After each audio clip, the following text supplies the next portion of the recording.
అమెరికన్లకు income tax రద్దు. Trump సంచలన నిర్ణయం తీసుకోబోతున్నాడా? ప్రతిపాదన సిద్ధం చేస్తున్నాం. ఇండియా, చైనా, బ్రెజిల్ పై దిగుమతి సుంకాలు పెంచుతాం. ఇక నుంచి అమెరికాల ప్రయోజనాలు ముఖ్యమైన కామెంట్. ఫిబ్రవరిలో మోడీ వైట్ హౌస్ కు వస్తారని వెల్లడి అంటూ చూస్తా ఉన్నాం. ఇకపై అమెరికన్లు ఇన్కమ్ ట్యాక్స్ కట్టాల్సిన అవసరం లేకుండా చట్టంలో మార్పులు తెస్తారని ఆ దేశ అధ్యక్షుడు డొనాల్డ్ ట్రంప్ ప్రకటించారు.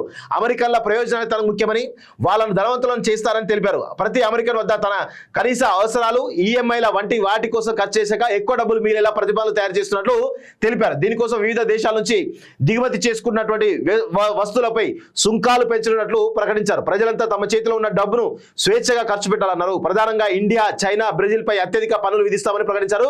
పలు దేశాలు తమపై వేసే పన్నుల కారణంగా అమెరికన్లు శ్రమదోపిడికి గురవుతారని తెలిపారట. బాబా, అమెరికన్లు శ్రమదోపిడికి గురవుతారట. ఇదంత కామెడీ ఎవరున్నాడు ఈ ప్రపంచంలో? మొట్టమొదటి కమెడియన్. సో అమెరికాలో ట్యాక్స్లు ఎక్కువ.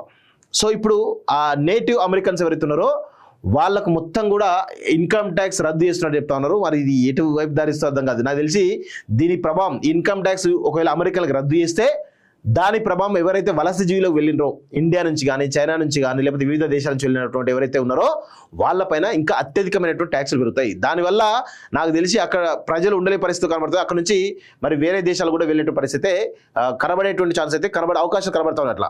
సో మొత్తానికైతే నేటివ్ అమెరికన్స్ ఇన్కమ్ ట్యాక్స్ రద్దు చేయడం వల్ల భారతీయులు కావచ్చు, చైనీయులు కావచ్చు, ఎవరైతే వలస వెళ్ళినరో వాళ్ళందరిపైన కూడా అత్యధికమైన ట్యాక్సులు విధించే అవకాశం ఉన్నట్టుగా చాలా స్పష్టంగా ఉంటుంది. అంటే వీళ్ళకి రద్దు చేశారంటే వాళ్ళపైన ట్యాక్స్ వేయాల్సిందే. అదే జరుగుతుంది.